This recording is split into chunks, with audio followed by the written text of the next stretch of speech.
Welcome to our festive holiday edition of Autoimmune Adventures. Three sisters navigating the ups and downs of life with autoimmune disease, sharing our experiences with a little sprinkle of holiday cheer and optimism. Today, we're also adding a special twist to brighten your day and add a little extra joy to your journey.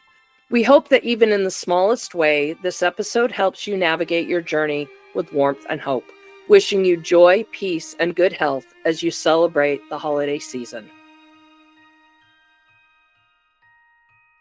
Welcome back to Autoimmune Adventures. Today we're going to do something a little bit different to celebrate Christmas. We are going to read a short story that Becky has written about our childhood and our upbringing and some of our Christmas traditions. We hope you enjoy hearing a little bit about how we celebrate Christmas. For a few moments, may we set aside the catalogs of Christmas with their gifts of exotic description. Let's even turn from the flowers for mother, the special tie for father, the cute doll, the train that whistles, the long-awaited bicycle, even the books and videos, and direct our thoughts to God-given gifts that endure. Thomas S. Monson. The Unfinished Nativity. Many Christmases ago, lights twinkled bright with the innocence of youth, and Christmas trees were full and fat with magic. The magic of a trek into snow-covered mountains and the excited shouts on discovering the perfect evergreen. The wonder of a simple tree transformed into the seasonal heart of a home, adorned with the family's precious holiday memories. On such a Christmas, a large family in a small town prepared to celebrate the season. This family was mine. We lived simply, but our parents went out of their way to make our childhoods full of love and happy memories.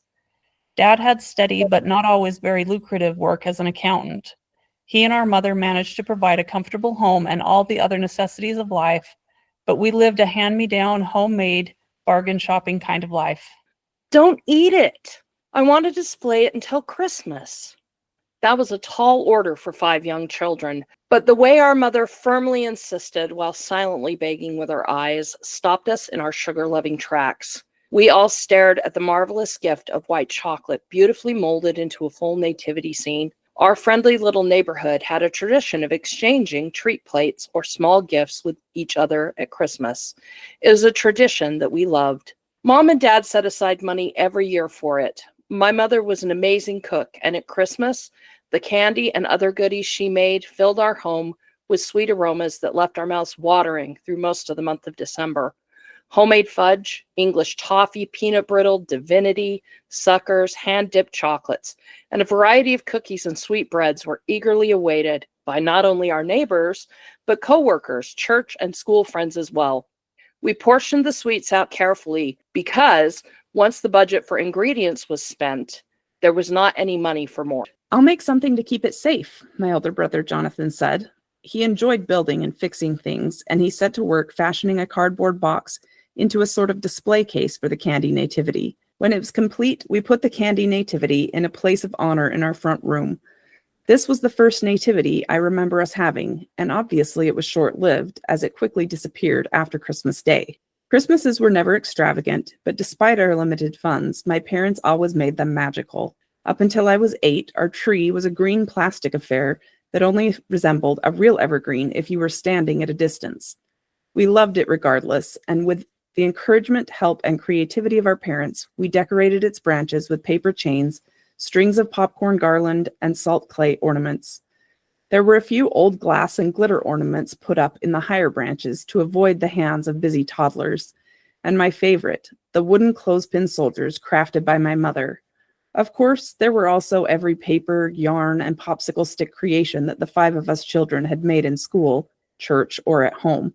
Mom and Dad gave us some of these ornaments when we became adults and left home, but they kept several in their Christmas decorations years after we all were out of the house. When our mother passed away, our dad had passed away several years before. I wept as I went through her Christmas boxes and found a simple construction paper ornament that I had made almost 40 years before. The blue paper was faded in many places and worn on the corners. In the center of the ornament, I had pasted a cutout picture of a donkey from an old Christmas card and decorated the edges with ribbon.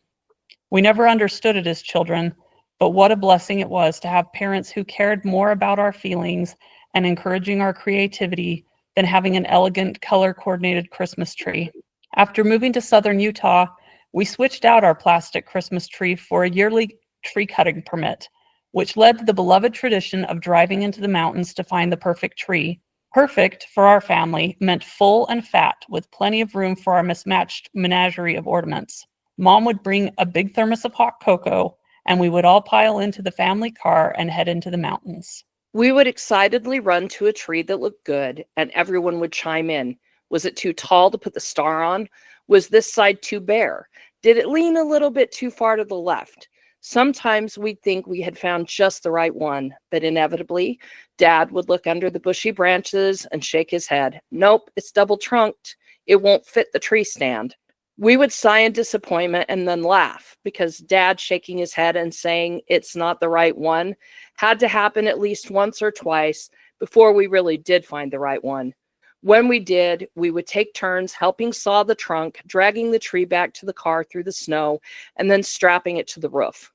Of course, Dad did most of the work while Mom distributed the hot chocolate to the rest of us, but we all felt like we contributed in one way or another, especially since all 5 of us kids had the sobering responsibility of looking out the windows as we drove home to make sure the tree wasn't sliding off the roof. Whenever one of us shouted, "It's sliding!" Mom would look back to confirm, and if it was in fact sliding off the car, Dad would pull over and would adjust the tie down. When we got home, there was always sawing off of the tree's lower branches and other adjustments to get it into the tree stand. We usually put on Christmas music to make things festive, but grumbling and occasional swearing were given amidst the effort of holding up the tree while it was screwed into the stand and getting arms scratched as lights were wrapped around the needle-covered branches. This year's tree was one of our fattest finds, taking up more of the corner in the front room than most of our previous trees, and we were eager to pull out the family ornaments and decorate it together. Remember when Mom made homemade clay and we all made these ornaments and painted them together? Mom made Santa with twinkly eyes. This one Stacy made at school. I made this one in my class at church. These ones Mom and Dad had before any of us were born. It felt like the story of each ornament needed to just be told as we put it on the tree, no matter how many times we'd heard it before. We didn't have many other decorations, but the few we did have were cherished. A ribbon hanger that my mother had made that simply read Noel, with pom-pom Christmas characters. A set of Mr. and Mrs. Santa Claus dolls that our grandmother gifted us, that she had skillfully crafted from old bowling pins, and a single tall pillar candle in a red glass, decorated with a golden outlined holly wreath that surrounded the word Noel.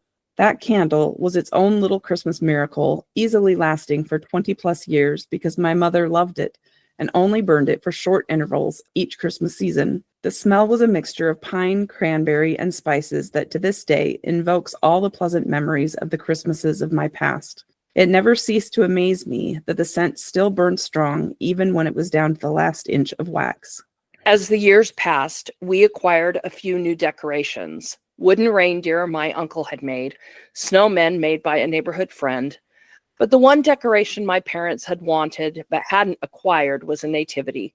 The fact that we lived in a small town a few hours away from any major shopping areas, and the fact that their limited Christmas funds mainly went to providing gifts for the 5 of us children were probably the 2 biggest reasons. Instead, my parents tried to help us remember the true meaning of the season in other ways. We had an unframed picture of Christ that was taped on a door in the center of our house, and at Christmas time, Mom would make a frame around it with gold garland. Although we celebrated Christ's birth, we also embraced more secular traditions, like stockings, gifts from Santa Claus, and ogling all the latest toys and gadgets in the JCPenney and Montgomery Ward's wish books. We would fold down pages and circle things we were particularly excited about, but we also understood that many of the toys were out of our parents' budget. This year, I had wanted a Cabbage Patch doll. I was at that challenging age nearing the end of my time in elementary school where I wondered if I was getting too old for a doll. Some of my friends had already given them up. I tried to be mature, making plans to prepare for junior high and giggling with my friends about the boys we had crushes on. But at home, I still liked playing with dolls, especially with my younger sister. So I expressed my desire for one of the cherub-faced babies. Like Wendy and Peter Pan, I was being pulled back and forth between the simple joys of childhood and the excitement of growing up. I wondered if my parents could afford a store-bought Cabbage Patch Kid, or if my mom would try to make me one. I remember requesting a bald-headed preemie and my little sister asking for one that she had seen at the store with curly brown hair. I loved my mom's homemade gifts, but I was ashamed to admit out loud how much I wanted the store-bought version with the plastic white shoes, a factory-made outfit, and the official Cabbage Patch adoption papers. If it was too expensive, I didn't want to hurt my mom's feelings, but I'm sure she had noticed me showing it to my sister Alicia when we went shopping. Mom was pretty good at keeping Christmas surprises, and so my sister and I had no idea if our future held the chubby dolls we desired. However, we knew Mom was planning some kind of big surprise. For months, she had been leaving the house after dinner, about once a week, to go to an undisclosed location to do what, we could only guess. Our mother was a constant in our home, and for her to be MIA even one evening a week did not go unnoticed by any of the 5 of us kids. It was clear that Dad was in on the secret, as he was on point for taking care of us, and he would only smile and say, "It's a surprise," when we asked questions. When it came to Christmas surprises, it wasn't unusual for our mom to disappear behind closed doors as the Christmas season approached. In the past, such disappearances had led to a number of cherished homemade gifts, from Raggedy Ann and Andy dolls to clothes and quilts for us and for our dolls, homemade pajamas, personalized pillowcases, and all sorts of gifts. The previous year, she had made each of us our favorite Care Bear, even the older kids, who it could have easily been argued were too old for teddy bears. She didn't want anyone to feel left out. She even made a one-of-a-kind accounting Care Bear for my dad, complete with an accountant's pen as its tummy symbol. These made-with-love Christmas surprises were such a routine part of our life that I know we often took them for granted. One of my earliest memories was the Christmas I was 2 years old. Mom made me a simple brown teddy bear. I remember I adored the bear, who I named Rosie, but I did not like the bright pink ribbon my mother had carefully tied in a bow around her neck, and I wasn't afraid to say so as I pulled it off. My father lovingly reminded me of how hard Mom had worked on the bear and that I needed to be kind even if I didn't like the ribbon. Then and always, he went out of his way to help us appreciate everything our mother did to make our Christmases magical. I still have that sweet old bear nearly 50 years later, and I love every worn-out stitch of it. This year, however, Mom's disappearances were unique because they started earlier in the year than usual, and she often left home instead of locking herself into her bedroom for intensive sewing sessions. Without the usual Christmas gift sewing, we were all anxious to see what kind of a project she was putting so much time into. The mystery and anticipation grew, but there were all our other favorite seasonal activities to keep us busy. We did our usual Christmas plate runs to our neighbors and friends, sometimes singing Christmas carols at their door, sometimes stopping for visits, and occasionally sliding on the icy winter roads, but always coming back happier for spreading holiday cheer. We picked an evening to drive around town and admire all the Christmas lights, scoring and ranking them like judges at an athletic event. And we watched all of our favorite Christmas movies like Charlie Brown Christmas, Rudolph the Red-Nosed Reindeer, It's a Wonderful Life, and A Christmas Story. On snowy days, my brothers and sisters and I, and often the neighborhood kids, would build snowmen and have snowball fights. But our favorite activities were sledding and tubing down one of the hills near our home. A few of us were lucky enough to have moon boots to keep our feet dry and warm, but most of us wore plastic bags between our socks and shoes to keep our feet dry, or even substituted with socks covering our hands. The excitement that we felt thick in the cold winter air mingled with the rich, warm smell of the many wood-burning stoves throughout our small valley. We sped down the hill on whatever plastic sled or large inner tube had been on sale that season, tumbling and crashing, taking rocks to the back and plowing over other sledders. We might have had a little cry if it was a particularly painful injury, but most of the time we just went right back to sledding. When our fingers and toes were unbearably numb from the cold, we would run back home to get warm, where we were greeted by the smell of homemade hot chocolate warming on the stove in Mom's candy pan. That was the name we had all given the heavy metal pressure cooker, although it had many other uses. It was used for potato boiling and soup making. Occasionally, Dad would fill it with oil and fry his homemade donuts in it, or even use it to make stovetop popcorn. Once in a while, we even used it for its intended use as a pressure cooker. But Mom's Christmas candy was legendary, so regardless of the time of year, we all knew it as Mom's candy pan. Somehow, in spite of how it was used for so many things, like magic, Mom seemed to have it full of piping hot cocoa whenever we returned from our winter outings. Christmas Eve finally arrived, and as was our family tradition, we read a few of our favorite Christmas picture books.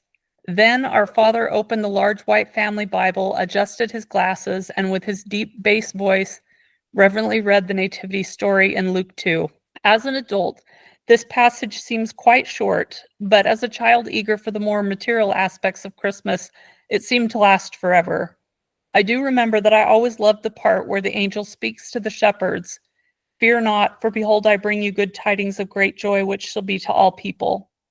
Even as an impatient child, the idea of an angel inviting the shepherds to come and see the newborn Savior of the world seemed beautiful and exciting. It has been more than 2 decades since my father passed away, but whenever I hear the verses from Luke 2 read aloud, they play through my mind in his warm bass voice, a voice that echoed his love of God and the beauty of the timeless story. Next, we would open a single gift. Sometimes we would open individual gifts, but more often we would choose to open one family gift, usually one we suspected was a board game so that we could all play the game together. Then Mom would take the white envelope embossed with an image of Bethlehem off the tree where it had been carefully placed. This was where we would keep our gifts to Christ. She pulled out the slips of paper we had placed inside the envelope last Christmas Eve, and we each read what we had written. Then we would take a new slip of paper and write a new gift. I wonder if Jesus sighed when he saw how many times we put, "I'll try not to fight with my brothers and sisters," or "I'll try to listen to Mom and Dad." Our gifts were simple, but sincere. Just before it was time to go to bed, Mom would put on some quiet Christmas music, and we would sit and enjoy the lights on the Christmas tree until one of our parents reminded us that Santa would only come if we went to sleep. This was the first year that all 5 of us were old enough to know that Dad and Mom did the work of good Saint Nick, and that it really meant they wanted to get presents out and get a bit of sleep before we all came barreling downstairs in the morning. Rather than spreading out to our usual bedrooms, all 5 of us had taken to crowding into one room on Christmas Eve. The boys would come upstairs and sleep on the floor, letting us girls keep our beds. We would stay up talking, laughing, and getting excited, and in the morning, after we made sure Mom and Dad were awake, we would go down together. There was no longer any sneaking down in the middle of the night to see our presents at 2 a.m. We had done that a few years earlier, and Mom was so sad that she had missed seeing our excitement that Dad was now the Christmas gatekeeper to the living room. He set himself up a bed on the floor, blocking the entrance so that we would have to climb over him to get to the presents, something none of us were ninja enough to do successfully. He told us we could not wake Mom up early, and the gate to the gifts would not open until 5:30 a.m. If, in our excitement, we were up before that, we had to play in the bedroom until the allotted time. The only exception was using the bathroom directly across the hall. Somehow we got a little bit of sleep, but we were excited enough that we did not need an alarm to wake up. I don't remember which of us opened their eyes first, but a simple, "Wake up, it's 5:30, and 5 kids were lined up and ready to go downstairs in the blink of an eye. The morning was filled with the sound of tearing paper, shouts and squeals of excitement, and "Thank you, thank you." Hugs and pictures were being given and taken, and my younger sister and I immediately set to work, deciding on the names to put on the adoption papers of our new Cabbage Patch dolls. Mom waited until we had settled down from receiving our individual gifts before showing us her labor of love. It sat on the large chest freezer in our kitchen, the only space big enough to keep it off the floor. A nativity set that she had hand-casted, sanded, and then fired in a small local ceramic shop. She had meticulously painted most of the figurines, but a handful were still bare ceramic. "I couldn't get it all done," she said, with a little sadness in her voice, "but I really wanted to have it out this year." "Laurel, it looks amazing. Don't worry, you spent hours on it, and there will be plenty of time to paint the rest of it before next Christmas." Our father's voice was full of pride for our mother's efforts, but also a hint of, "You all better appreciate the sacrifice she made to give you this." We were young, but we didn't miss the cue. Even as young as I was, I could tell that the time and detail invested was substantial. "It's beautiful, Mama." "I love the camels. Can we pick it up and look at it?" She smiled. "Yes, but be very careful." It was clear she had no intention of this being a hands-off display. She definitely wanted us to avoid breaking it, but she had created it to bring the Christmas story to life for us. I had seen creches before, but never one with so many pieces, and certainly never one that I was allowed to pick up and handle. As we took turns examining different pieces, exclamations about the colors and the carefully detailed figures continued, and our mother's concern about it being unfinished seemed to vanish with our excitement of the beautiful addition to our Christmas season. "We can help you finish it for next year," my brother offered. Stacy gave a sly smile. "I already helped paint a shepherdess and sheep," she said as she pointed out the pieces. She told me later she had accidentally gone into Mom's room a few days before Christmas and saw her working on the Nativity. The Christmas morning surprise was spoiled for her, but the excitement and joy associated with the gift were actually compounded as Mom engaged her capable and creative hands to help with some of the painting. I will admit I was a little jealous. I love to paint, and the idea of painting some of the beautiful crushed pieces seemed thrilling, but I also knew my young, inexperienced hands would not be able to do the detail required on most of them, and I didn't want to ruin my mom's masterpiece. Mom had the perfect solution that she put into place shortly after Christmas, although I know that she was probably worried that less experienced hands might undo the hours of work she had already put in. She embraced her children's excitement and found ways to let us paint portions of the Unfinished Nativity with her. My older brother helped paint one of the wise men and one of the camels. Mom painted the eyes and other facial features and all the small details. I'm still amazed that Mom let the three youngest, including myself, put a brush to any of the pieces, but she found larger, less detailed sections of the figures, like the long plain robe on a shepherd, that she let us paint, and we made our small contributions.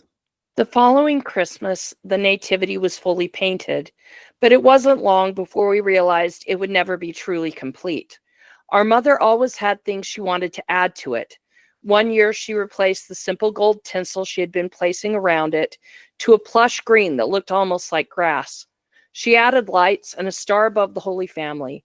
She placed beautiful Christmas card angels around and above the Nativity so that there were more heavenly hosts than just a single ceramic angel.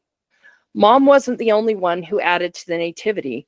Just as she had made it a family affair to finish painting it, it became a family affair to set it up and find any new thing that we could add to improve it. As I mentioned earlier, the only place large enough to display it safely was on top of our chest freezer. Both our parents made absolutely sure we had every food item we needed out of that freezer before a single nativity figure went up. A few years of watching them deal with the inconvenience of being unable to access the freezer contents for the weeks before Christmas, and my older brother took it upon himself to make a large 2-layer shelf in his wood shop class just so that Mom would have a safe place to display the Nativity. My mom had looked for several years for a stable large enough for Mary, Joseph, and the baby Jesus to fit in, but hadn't found one. When my sister Stacy and I were away at college, we found one just the right size and brought it home as a Christmas gift. As we watched her excitement on opening it and the tears that came to her eyes, we knew that it wasn't because of the material gift. It was because she knew the legacy of love that she and our Father had endlessly cultivated and hoped to pass on to us. The beauty and the true meaning of Christmas was alive in all of us. It wasn't until years later, after both my parents had passed away, that I recognized something even bigger. As me and my siblings have grown up and lived our own lives, our parents' wisdom and support is still changing us. Their unfailing love is still being added to us, helping us smooth our rough edges and turning us into something more beautiful than we were before, more precious than the finely painted figures from the beloved Christmas story. We, their children, have become their true masterpieces, their unfinished nativity. Thank you for joining us for this Christmas Eve story time. We're so happy that we could share this special time of year with you. We wish you and your family a very Merry Christmas, a blessed Hanukkah, a festive Kwanzaa, and a cool Yule. We love to hear from you. Please leave us comments or drop us some questions. We'd love to answer them for you. And come visit us at autoimmuneadventures.com. Remember, you are worthy of joy, especially at this time of the year. And your disease does not define your life. You do.